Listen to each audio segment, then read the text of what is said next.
Bismillahirrahmanirrahim. Assalamualaikum warahmatullahi wabarakatuh.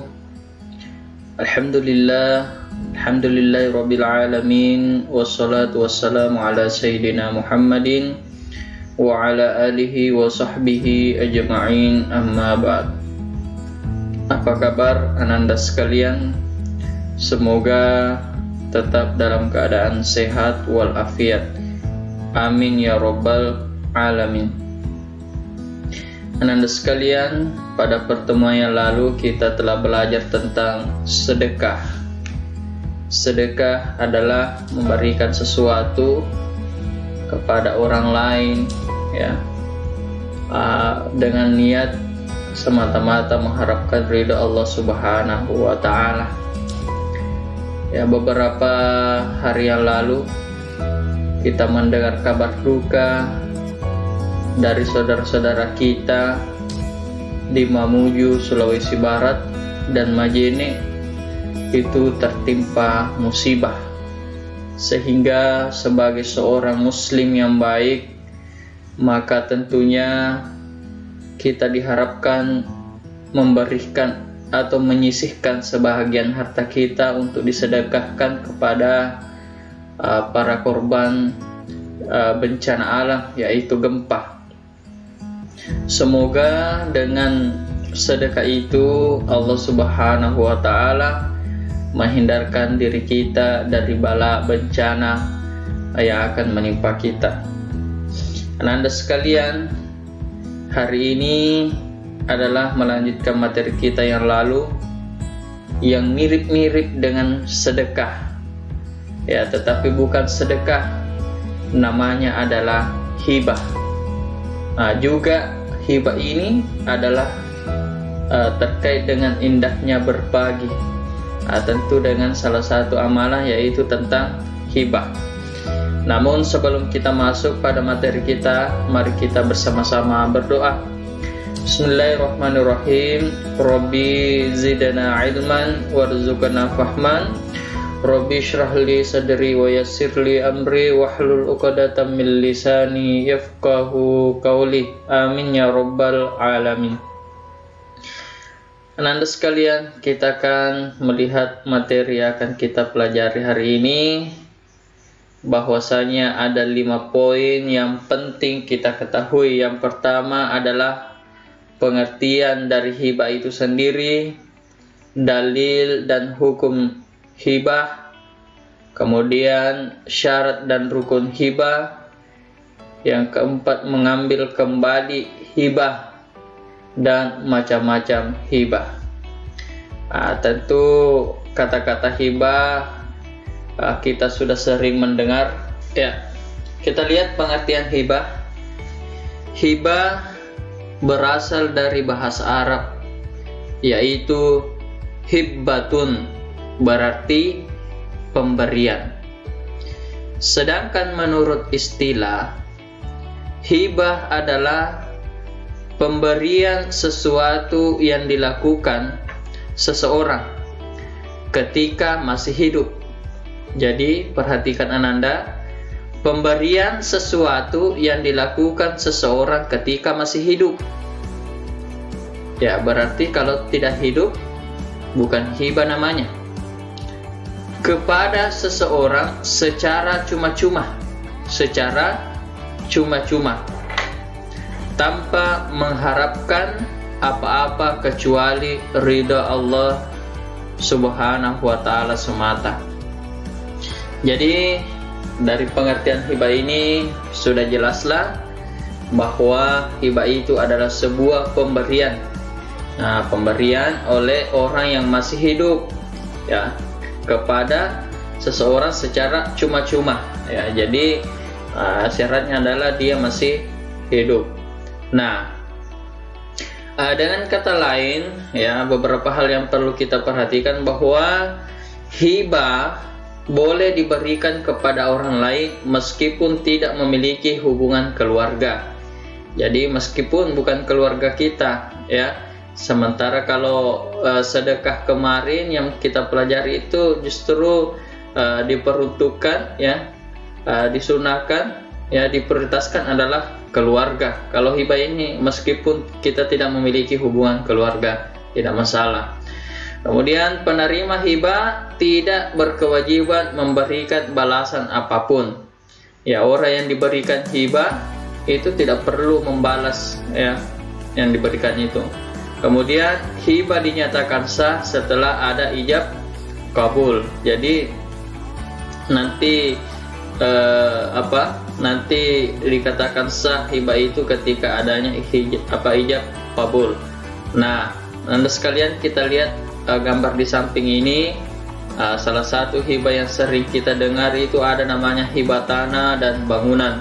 Ada orang yang menghibahkan rumahnya atau bangunannya, misalnya untuk dibangunkan pondok pesantren atau rumah tahfidz atau panti asuhan dan sebagainya. Ya, sering kita dengar ada orang yang dermawan yang melakukan itu. Nah, kita lihat apa hukum dan dalil tentang hibah. Yang pertama, bahwa hukum hibah adalah mubah. Jadi asal muasal dari hukum hibah itu adalah mubah. Mubah artinya boleh. Namun ada juga sebagian ulama mengatakan hukum hibah itu adalah sunnah. Nah, ini ada hadis yang diriwayatkan oleh Imam Bukhari. Rasulullah sallallahu alaihi wasallam bersabda, "La tuhakkiranna jaratun li jaratiha walau firsatun syatin." Janganlah seseorang menganggap remeh tetangganya meskipun hanya dengan pemberian berupa teracak kambing. Ya, ini sebuah hadis yang melarang kita untuk meremehkan kebaikan orang lain. Ya, di dalam redaksi hadis lain mengatakan, qala Rasulullah sallallahu alaihi wasallam, ya nisa al-muslimat la tahqiranna jaratan li jaratiha walau firsina syatin. Ini dari Abu Hurairah radhiyallahu an, Rasulullah sallallahu alaihi wasallam bersabda, "Hai kaum muslimat wanita Islam, janganlah seseorang tetangga itu meremehkan pemberian untuk tetangganya sekalipun yang diberikan hanya berupa kikil kambing." Nada sekalian, ini memberikan pelajaran kepada kita semua bahwa kita tidak boleh meremehkan pemberian tetangga kita atau kebaikan siapapun kepada kita. Nah, jadi ketika ada orang yang berbuat baik kepada kita, maka kita harus menerimanya dengan baik agar tidak menyinggung perasaan, dan semoga dengan itu Allah Subhanahu wa taala melimpahkan rahmat kepada kita dan keberkahannya. Bahkan di riwayat lain Rasulullah sallallahu alaihi wasallam bersabda bahwa janganlah engkau meremehkan kebaikan sekecil apapun sekalipun hanya dengan menjumpai saudaramu dengan wajah berseri-seri. Artinya ketika kita berjumpa dengan saudara-saudara kita, ya kita harus memperlihatkan wajah yang berseri, ya. Artinya senyum kepada saudara-saudara kita. Nah, kita lihat hadis yang kedua.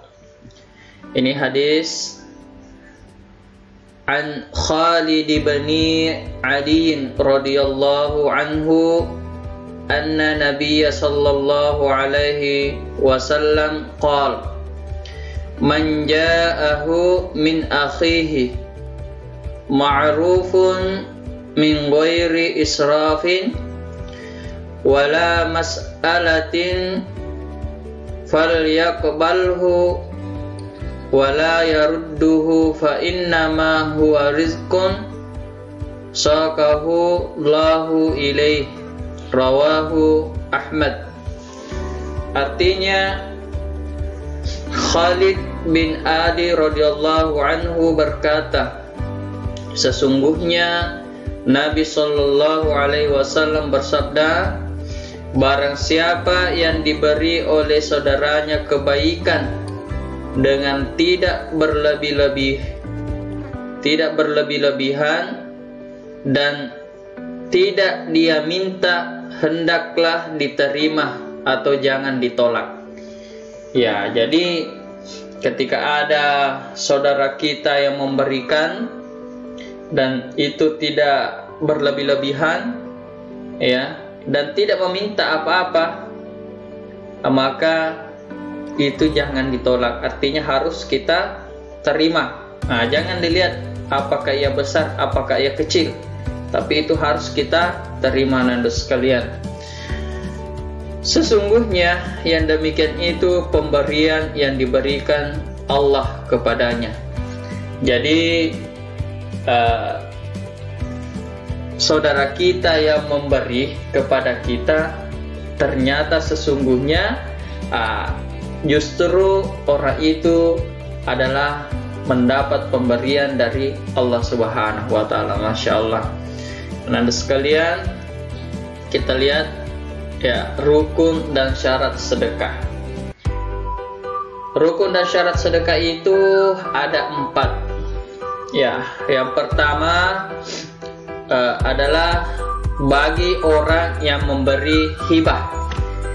Orang yang memberi hibah itu namanya wahib. Ya, wahib. Ingat ya. Jadi wahib itu adalah orang yang memberikan hibah.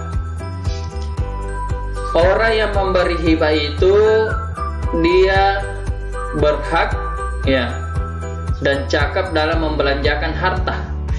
Jadi orang yang tidak tahu tentang belanja, ya, artinya misalnya anak kecil yang belum tahu mata rupiah dan sebagainya, ataukah orang yang tidak berakal, ya, maka dia tidak bisa menghibahkan hartanya.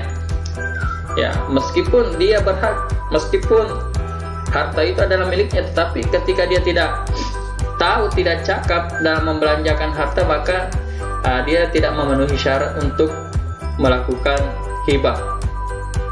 Yang kedua adalah dilakukan atas kemauan sendiri, bukan karena dipaksa, ya, atau bukan ingin diketahui oleh orang lain, tapi ini dilakukan atas kemauan sendiri. Di sini juga bisa kita pahami bahwa ternyata dilakukan atas kemauan sendiri berarti dia orangnya yang sadar atau berakal kembali ke sini. Kemudian dibenarkan melakukan tindakan hukum, ya, dia dibenarkan melakukan tindakan hukum. Nah, Anda sekalian, inilah 3 syarat bagi orang yang memberi hibah.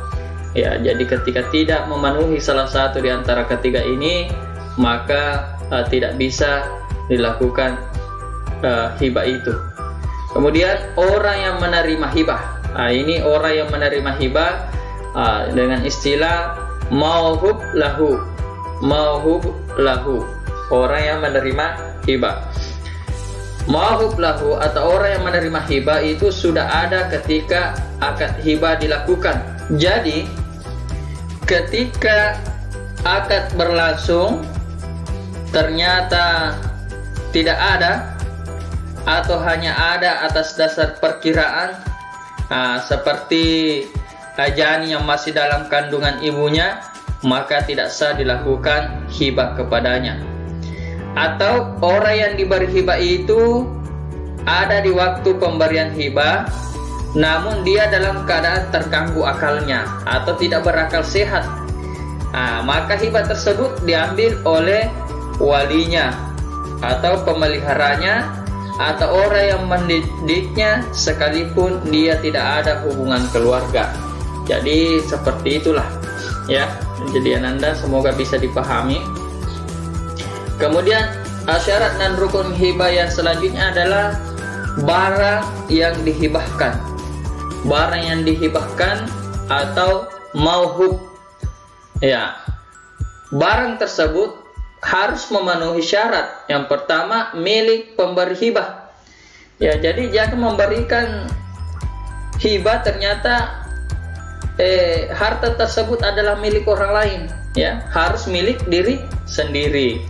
Jadi sekali lagi, milik pemberi hibah atau wahib tersebut. Kemudian barang sudah ada ketika akad hibah berlangsung, ya, jangan dilakukan akad sementara barangnya kita tidak tahu di mana, ya. Jangan sampai barang yang mau dihibahkan itu tidak ada. Kemudian memiliki nilai atau harga. Jadi sesuatu yang dihibahkan itu harus memiliki nilai dan harga. Kalau tidak memiliki nilai atau harga, maka tidak boleh dihibahkan, ya. Kemudian berupa barang yang boleh dimiliki menurut agama, ya. Jadi barang yang dihibahkan itu adalah barang yang boleh dimiliki, ya. Kalau barang yang tidak boleh dimiliki, maka tidak boleh dihibahkan, ya. Kemudian telah terpisahkan dari harta milik wahib. Artinya ketika dihibahkan, harta tersebut sudah tidak atas nama pemberi hibah itu, ya, atau dengan istilah dibalik nama, ya. Barang yang bisa dipindahkan status pemiliknya dari tangan wahib kepada mauhub lahu. Jadi sekali lagi status pemilikannya itu sudah diambil alih oleh mauhub lahu atau orang yang menerima hibah. Dan syarat dan rukun hibah yang terakhir adalah akad atau ijab dan qabul. Anak-anak sekalian, sekali lagi syarat dan rukun hibah itu ada 4. Yang pertama adalah orang yang memberi hibah atau wahib. Yang kedua, syaratnya bagi orang yang menerima hibah atau mauhub lahu. Kemudian barang yang dihibahkan, mauhub, dan adanya akad atau ijab dan qabul. Nah, bagaimana hukumnya mengambil kembali hibah? Sebagian besar ulama berpendapat bahwa mengambil hibah hukumnya haram. Jadi janganlah kita mengambil hibah yang sudah kita berikan.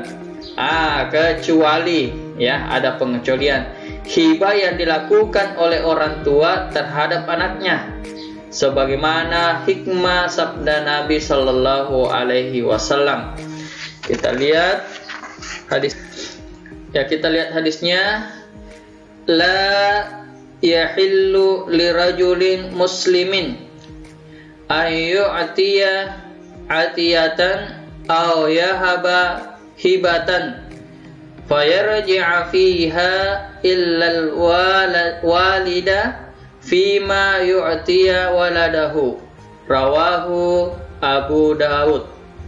Artinya, tidak halal seorang muslim memberikan sesuatu barang kemudian ia tarik kembali kecuali seorang bapak kepada anaknya. Ya, di hadis lain sabda Nabi Shallallahu Alaihi Wasallam, al-aidu fi hibatihi kal kalbi yukiu summa ya'udu fi kaihi, muttafaqun alaih. Artinya, orang yang menarik kembali hibahnya sebagaimana anjing yang muntah lalu dimakannya kembali muntahnya itu, ya, sangat menjijikkan sekali. Ya, anak-anak sekalian, ketika kita memberikan hibah, maka kita betul-betul harus ikhlas memberikannya, bukan karena terpaksa, bukan karena sesuatu, bukan karena ingin dilihat orang lain, sehingga jangan sampai terjadi hal yang disabdakan oleh Rasulullah bahwa orang yang menarik hibahnya kembali seperti anjing yang muntah, kemudian muntahnya itu dimakan kembali. Sangat menjijikkan. Anak-anak sekalian, kita kembali melihat kelanjutan materi kita, ya, tentang mengambil kembali hibah. Hibah dapat dicabut karena beberapa sebab. Misalnya hibahnya orang tua terhadap anaknya karena orang tua melihat bahwa mencabut itu demi menjaga kemaslahatan anaknya. Ya, contohnya seorang ayah menghibahkan sebuah motor kepada anaknya, namun ternyata motor tersebut tidak digunakan semestinya dan sering bolos ke sekolah. Maka orang tua boleh menarik kembali hibahnya. Atau begini, ada seorang anak yang diberikan hibah oleh orang tuanya, yaitu sebuah handphone, ya, sebuah handphone, HP atau smartphone diberikan kepada anaknya dengan harapan anaknya bisa belajar online dengan baik karena tidak bisa ke sekolah bertatap muka langsung. Tetapi apa yang terjadi? Anaknya hanya menggunakan HP tersebut untuk main game, bukan untuk belajar. Bahkan pelajarannya sama sekali tidak ada yang dikerja, tugas-tugasnya bahkan tidak menyimak materi dari gurunya. Akhirnya orang tua boleh mengambil HP tersebut, ya. Kemudian yang kedua, sebabnya hibah bisa dicabut karena dirasakan ada unsur ketidakadilan di antara anak-anaknya. Mungkin awal orang tua memberikan kepada anaknya hibah, tetapi pada saat itu dia belum merasakan bahwa ternyata ada unsur-unsur yang membuat ketidakadilan. Dan setelah dirasakan oleh orang tua boleh mencabut hibahnya karena dirasakan adanya unsur ketidakadilan di antara anak-anaknya. Kemudian juga bila dengan adanya hibah itu ada hal yang dapat menimbulkan iri hati dan fitnah dari pihak lain. Itulah 3 sebab sehingga hibah dapat dicabut oleh orang tua terhadap anaknya. Nah, sekalian, selanjutnya adalah macam-macam hibah. Dalam macam-macam hibah, yaitu hibah barang. Jadi, hibah barang adalah memberikan harta atau barang kepada pihak lain yang mencakup materi dan nilai manfaat harta atau barang tersebut. Misalnya, menghibahkan rumah, sawah, mobil, motor, dan lain sebagainya. Kemudian ada juga yang dimaksud dengan hibah manfaat. Hibah manfaat itu adalah memberikan harta atau benda kepada pihak lain untuk dimanfaatkan. Jadi hanya untuk dimanfaatkan. Namun materi harta barang itu tetap menjadi milik pemberi hibah. Nah, untuk macam hibah yang kedua ini, hibah manfaat, agar lebih amannya dibuatkan akad hibah, dicatat di hadapan notaris atau PPAT dengan dibuatkan akta hibah. Itu yang lebih aman. Dikhawatirkan terjadi sesuatu yang tidak kita inginkan di kemudian hari, maka harus ada hitam di atas putih. Oke, anak-anak sekalian, saya kira materi kita untuk hibah cukup sampai di sini, ya. Cukup sampai di sini. Nanti Ananda kita akan mencoba menyelesaikan sebuah persoalan. Persoalannya adalah, bolehkah seorang muslim menghibahkan barang berharga kepada orang non-muslim? Kalau boleh, apa alasannya? Kalau tidak boleh, apa juga alasannya? Yang kedua, ini kita ambil nama Pak Arkan. Pak Arkan menghibahkan sebidang kebun kepada anak angkatnya. Namun anak kandungnya tidak menyetujui hal tersebut. Apakah pemberian hibah tersebut sah? Bagaimana cara mencari solusinya? Oke, anak-anak sekalian, silahkan dijawab melalui link yang nanti saya sediakan di grup WhatsApp, dan semoga materi hibah kita hari ini Anda bisa pahami dengan baik dan memotivasi kita jika di hari-hari yang akan datang kita memiliki kelebihan harta dan kita ingin menghibahkan di jalan Allah Subhanahu wa taala, saya kira itu adalah hal yang baik dan semoga itulah yang akan menjadi penolong kita nanti di akhirat kelak. Kita tutup perjumpaan kita hari ini dan insyaallah kita lanjutkan di pertemuan yang akan datang tentang hadiah ya. Jadi setelah belajar tentang sedekah, hari ini kita belajar hibah dan insyaallah pekan selanjutnya adalah tentang hadiah. Demikian materi kita hari ini. Mohon maaf jika ada salah ucap dan kehilafan. Kita tutup dengan ucapan Alhamdulillahirabbil alamin wabillahi taufiq wassa'adah. Wassalamualaikum warahmatullahi wabarakatuh.